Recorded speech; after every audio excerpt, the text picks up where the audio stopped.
Hey, yo, so recently somebody asked me, how did I feel about not being accepted as a professor into Streamer University? And honestly, my response was, not every room is your audience. And I think that's important because when we experience rejection, the first thing we usually do is start questioning ourselves. We start asking, what's wrong with me? Why wasn't I chosen? What did I miss? But sometimes rejection isn't revealing your lack of ability. Sometimes rejection is revealing your lack of alignment. And that is my story. Let me tell y'all how I got to the conclusion of not every room is your audience. So I remember when I first saw the opportunity, somebody had sent me a reel of Casanet talking about Streamer University. And I'm like, oh, okay. I remember hearing about this last year, but I never really knew like what it was, right? So I went to the website and everything, and I knew that I didn't want to be a student because I knew that that just didn't fit me. And so I was like, oh, you know what? This would be a dope time to teach a course about confidence before the content. Because one of the things that I see a lot of creators do, and I'm not just going to limit it to creators, just people in general, whether you are trying to go for public speaking, just stop drinking like in your personal life and just life in general. A lot of people struggle with confidence, right? And so I was like, when it comes to you getting on a platform, you need to be confident in who you are and what you're doing, because a lot of times what happens is people will start experiencing success from these various platforms and they don't know how to hold it, right? They don't know how to manage the influx of influence that actually comes with this stuff. And I just felt like, you know what? This would really be something dope to give to the Streamer University platform, because I mean, there's so much benefits of streaming and also just, you know, using your gifts and your talents. But if you don't know how to actually walk in it, you're not going to be able to actually steward it well. You know what I'm saying?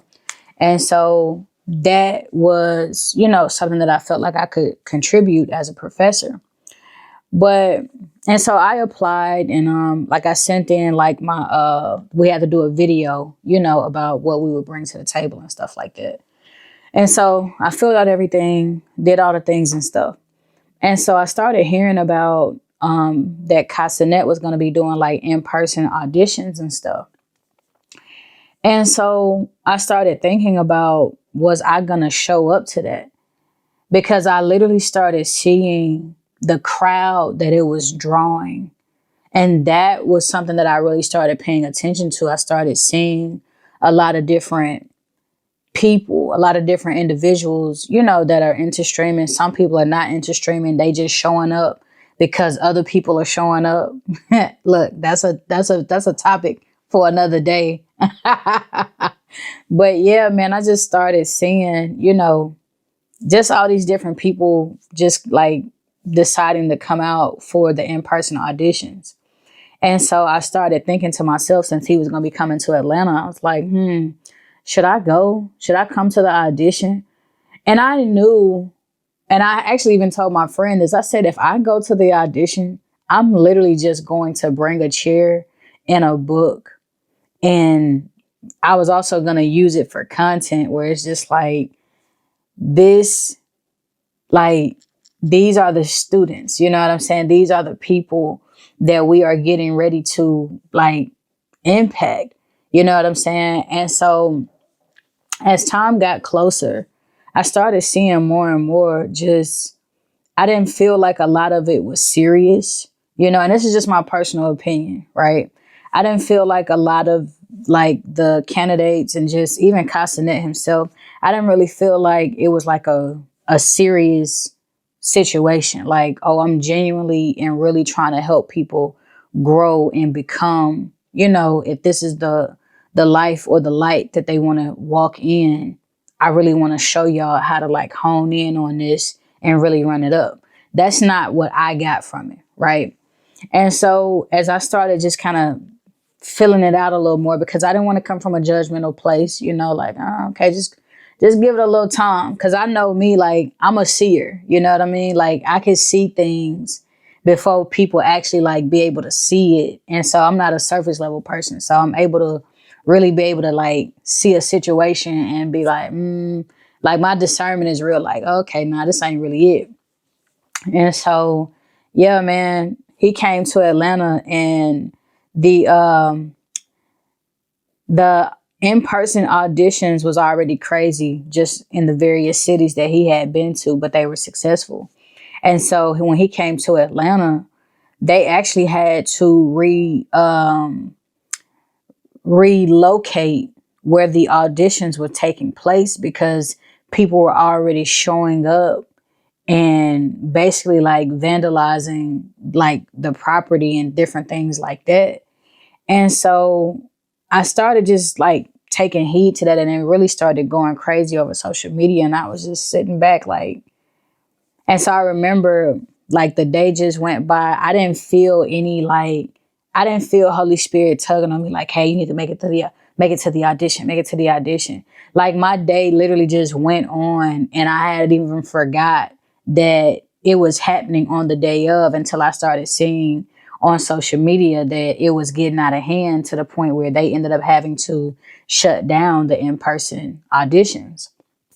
And so I was just like, man, that's crazy. But I saw so many different people like out there and I was like, wow, like there were even people passing out. Just, it was a lot going on, y'all. And I just kept feeling that like, I don't think this for me. You know what I'm saying? And so literally, it got to a point, I think I was in the middle of like working on some curriculum or something. And I saw that like Castanet was going to be going live on YouTube as far as like making the announcements and stuff. And I hadn't heard anything. Oh, I did get an email, which I thought, and I still think was maybe like a scammer. But I did get an email from supposedly Streamer University, and they were asking me to basically, if I want to join, I got to submit a payment. And I looked at the email address and everything like that. And I'm like, nah, this don't seem legit. And if it is legit, I'm still not paying nothing. No, I'm not doing that. Right. And so I watched the live stream of the announcements. And I think that to me, my mind was already made up about, I don't think this is like the right opportunity for me. But watching the live stream announcements for like the acceptance, it was in that moment for real where I was like, okay, this is just even more confirmation that what I have to offer as far as like the course that I would want to come in and teach, I don't think this is the actual platform for that. You know what I'm saying? And I'm still going to teach the class. I'm just not going to do it on the Streamer University platform because I don't think right now that I don't think it can actually like, I just don't think it'll be it'll be super useful. It'll be super helpful, but I don't think the students right now and just administration overall, I don't think that that's the direction that they going in. You know what I'm saying? Like, I don't think that they're really like, it's just it's not the same vibe. And so like I don't know, it's just one of those things like I said, as I was watching everything play out, I don't think that my voice like would have been received in the way that I would have imagined. And so that's why I said, like, I would still teach the class, but I'm going to teach it on a different platform, my own platform, actually. But I actually want to talk about 3 points that I feel like if you are experiencing, rejection, it is not always about your lack of ability, right? And so the first point that I want to make is not every room is your audience. A room can reject you because you don't have the context to understand what you bring, right? But it's like you need to make sure that the room that you're trying to walk in, or like, not even, I don't even want to use the language fit into, right? Because it's not about you fitting in, but you have to make sure that that room is aligned to who you are and what you've been called to do. Because not every environment is a fit for your gift, right? And I do think that it take real honest discernment to be able to like take a moment and pause and really think about, does that room, does it really align with my gifting and like, my value, what I can bring to that audience? And that's another thing, the different audience requires different voices and perspective. And so that streamer university crowd, for me, the people that they selected, that really is more than likely the voices and perspectives that those particular students need to hear. You know what I'm saying? And so sometimes we take rejection personally when the truth is the room just wasn't designed to perceive us. And that's okay. That's actually protection. You understand what I'm saying? That's discernment. That's you being able to step back and recognize they might not perceive me well. And I want to add something to that. If you end up forcing yourself into a room that you were never meant to use your gift in, that room, that audience will more than likely not be in a position to receive you well and what you have to offer well. And that could also be part of the reason that you end up dimming your light, because now you are starting to question the value of what you do bring. And because you weren't in the right room to use that gift that you have, now you're shrinking. You understand what I'm saying? Another point that I want to make is rejection can reveal misalignment before it reveals disappointment. Sometimes we are grieving something we wanted without realizing it may not have been what we needed. Yeah. Like, sometimes we often see like opportunities, but not necessarily like the full picture of the opportunity. And God, because he stands outside of time and because he is so intentional, he sees the full picture before we could ever even have to like walk through it for real, And so rejection can be saving you from forcing yourself into spaces, like I said, that you might end up shrinking yourself in because you're trying to fit in.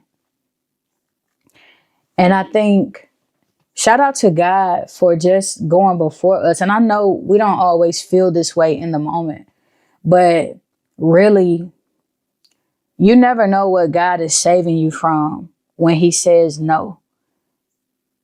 Yeah. And, we take that no personally sometimes, but really, I know you can pause right now. And if not you, I know me. I'll speak for myself. I can take a moment right now and think about certain situations that have happened in my life where God said no. And I am so thankful that he said no. I didn't feel that way in the moment, right? But as time went on, it's like, wow, you were actually saving me. And I feel that way about job opportunities, relationships, friendships, just even opportunities where, I could go and use my gift. You know what I'm saying? Like, I really am able to sit back and just be like, wow, you really kept me. Yeah, like, God, oh man, I didn't even see that. I didn't even see that. And it's like, from where you're standing or where you're sitting, you wouldn't have been able to see it. That's why God is God and you. You know what I'm saying? A closed door does not always mean you failed. Sometimes it just means you're being redirected. And I could tell you right now, speaking from lived experience, I am so grateful for every redirection. Yeah, because it was in that redirection where you actually gain more clarity and confidence because you actually see more of what you bring, the value that's inside of you, right? And where that value actually needs to be. Who needs that? Who needs to hear what you have to say or experience whatever your gifting is, whatever that value that you bring? Like, there is an audience for you. There is an audience tailored specifically for you. They need whatever it is that you bring in. And I think it's important that you make sure that you allow God to order your steps and redirect you when it's time to be redirected, and accept his no when he says no. Because again, y'all, shrinking, it is like you shrinking, that can paralyze you in so many ways. And I think sometimes we often overlook how shrinking has actually kept us stagnant, has kept us where we are, and we want to flourish, we want to thrive, but we've had to shrink ourselves in so many different rooms, relationships, opportunities to fit in. And we are often upset about feeling, man, I know I've outgrown this place. You outgrown this space before you even got here, but you were so desperate. You wanted to fit in so bad. And so you were willing to shrink yourself. Instead of allowing God, come on, man, this is good. Instead of allowing God, thank you, Holy Spirit, Jesus, woo. Instead of allowing God to create and give you a bigger container to be in, you rather shrink yourself, make yourself smaller just so you can fit in. Nah, I'm going to take it. I'm going to take it right here. I'm going to take it right here. Man, this is so good. Before God ever created us, animals, any of that, he created the environment first. He didn't create us first and then create the environment that we needed to fit in. No, he created the environment first. And then he created us. And then he created the animals and the this and the that. Like, the environment, the container that he's going to provide you is going to be so massive that you won't have to fit in. No, you just have to steward in. Man, that's good, man. Yeah, that's good. Come on, speak. Ha. The third point I want to talk about is your assignment is bigger than one opportunity. Your calling cannot be validated by one acceptance letter. Yeah, so don't allow that no, that one no, or however many no's you get, don't allow that to become your identity. Yeah, continue to create, teach, lead, serve, whatever it is that you do. Because Platforms, some platforms are temporary, right? But purpose is the bigger picture. The goal isn't to be accepted by every room. The goal is to be prepared for the rooms where your assignment can actually be fulfilled. That's what this is about.